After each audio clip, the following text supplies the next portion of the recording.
I was surprise. Macron ने जाके special online जाके वर्चुअल मीटिंग में शुक्रिया अदा किया। ऋषि सोनक साहब ने शुक्रिया अदा किया क्योंकि वहां उनके कंट्री वेल्स के अंदर मैन्युफैक्चरिंग है उसकी, एयरबस की पर बनते हैं, उनकी चीजें, पार्ट्स बनते हैं, वहां पे जॉब्स क्रिएट होगी। उसके बाद बाइडन साहब ने शुक्रिया उनका अदा किया कि हमारे जॉबें यहां पे क्रिएट। भाई ये चीजें ऐसी हैं कि जो इंसान के रोंगटे खड़े कर देती हैं। कौम को, इदारों को, हुकूमतों को इस बारे में बड़ी तवज्जो देनी चाहिए। This deal will take India to the next level. ये क्या हो रहा है इस मुल्क के अंदर? According to the international laws of trade और इंटरनेशनल ट्रेड लॉज के मुताबिक जब आप एक बहुत बड़ी डील करते हैं किसी कंट्री के साथ, उसको आगे उन्हीं तैयारों को मेंटेन करने के लिए, चीजें आगे उनको चलाने के लिए उसका कुछ हिस्सा टेक्नोलॉजी का ट्रांसफर करना होता है। अब बोइंग का और एयरबस का, दोनों का टेक्नोलॉजी का एक बड़ा हिस्सा विल ट्रांसफर इनटू इंडिया। यहां आवाम बेचारी आटा नहीं खरीद पा रही, बुनियादी जरूरियात के लिए खटखटाते फिर रही दरवाजे। कल साहब, आपको लगता है कि इंडिया जो है वो F-35 जो है वो खरीदने का ख्वाहिशमंद है? अब मैं दूसरी बात बताना चाहता हूं कि यही तैयारे जो वहां बनेंगे, ये कल को फाइटर जहाज भी नहीं बने।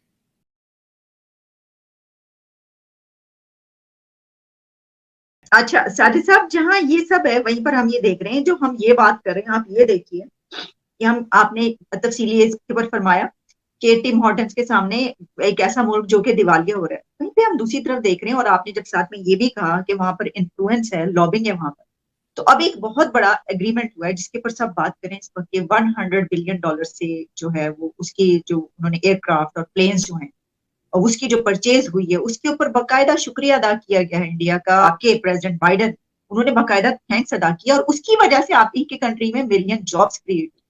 दिस इज अमेजिंग कि एक कंट्री दूसरे सुपर पावर के लिए जॉब्स क्रिएट कर रहा है। और आपको याद है हमने कितनी नौकरियां देनी थी और कहां पे पहुंचे हम।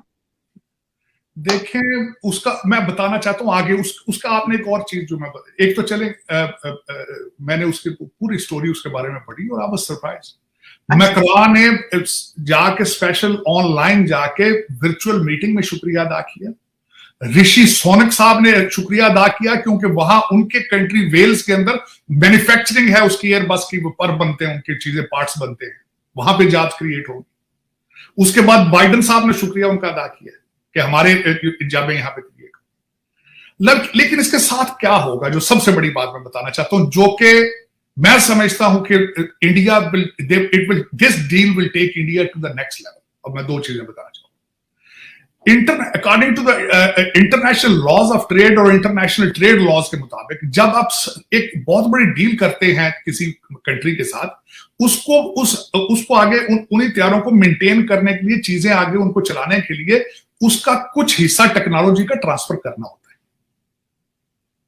अब बोइंग का और एयरबस का, दोनों का टेक्नोलॉजी का एक बड़ा हिस्सा will transfer into India for manufacturing point of view. एक, अब मैं दूसरी बात बताना चाहता हूं कि यही तैयारे जो वहां बनेंगे, ये कल को फाइटर जहाज भी नहीं बने। कल साहब, आपको लगता है कि इंडिया जो है वो F-35 जो है वो खरीदने का ख्वाहिशमंद है?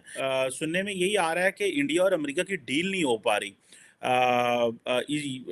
पा रही, या वो पता नहीं वो अपनी टर्म्स एंड कंडीशंस बड़ी सख्त हैं, इसी वजह से इंडिया को जो है वो राफेल लेना पड़ा। So what's your take on that? और सुनने में आया कि पहली दफा राफेल जो है दैट इज इन राफेल कह रहा हूं, F-35 is in India in this year show. Sir देखिए चीमन साहब, इंडिया और यूएस का, आपने जैसे मैंने अभी बताया कि एक बहुत तगड़ी स्ट्रैटेजिक पार्टनरशिप चल रही है और हमने काफी सारे उनसे लिए भी हैं। उसका एक और भी एग्जांपल जैसे है अभी जो अपाचेज हो, चाहे वो ट्रांसपोर्ट एयरक्राफ्ट हो, चाहे वो ड्रोन्स हो, इन सब चीजों का इंडिया और यूएस के बीच में भी पार्टनरशिप है।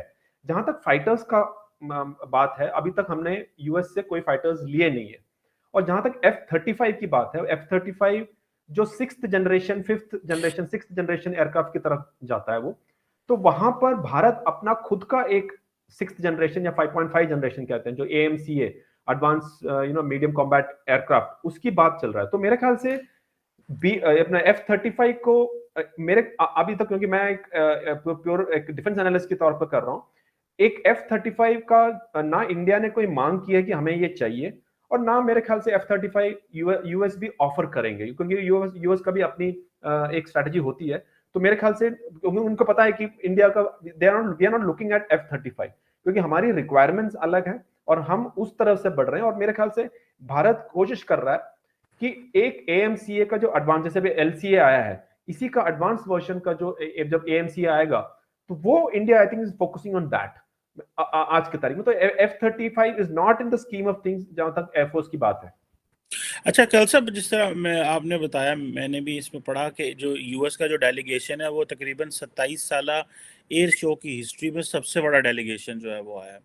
आप क्या समझते हैं कि दी अमेरिकन जो है, पर्टिकुलरली अगर रिसेंटली आपको याद होगा कि national security advisor Ajit Doval साहब भी गए हुए थे अमेरिका।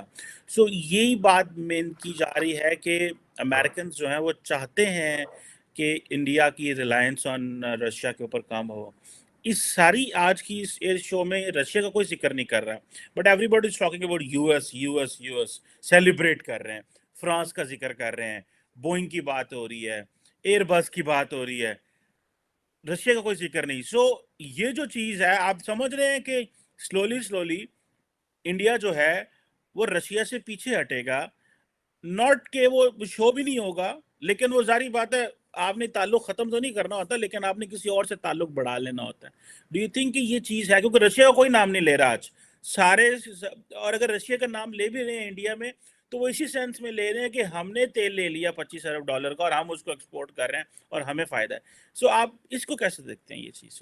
देखिए, मेरा ये मानना चीमा साहब, हम रशिया से कहीं दूर नहीं हो रहे हैं। मेरे ख्याल से आज इंडिया में विद फॉरेन मिनिस्टर हो चाहे प्राइम मिनिस्टर मोदी साहब के अंडर, हम लोग अपना नेशनल इंटरेस्ट को बरकरार रखने में बिल्कुल अच्छी तरह से मालूम है। तो जैसे आपने अजीत डोवल साहब का कहा था, वो यूएस में गए थे और वहां पर उनका एक ICET करके जो एक टेक्नोलॉजी का, वहां पर उसके बारे में भी बात हुआ करके आया था कि जो क्रिटिकल एंड इमर्जिंग टेक्नोलॉजी का जो initiative on critical and emerging technology के बारे में वहां पर किया।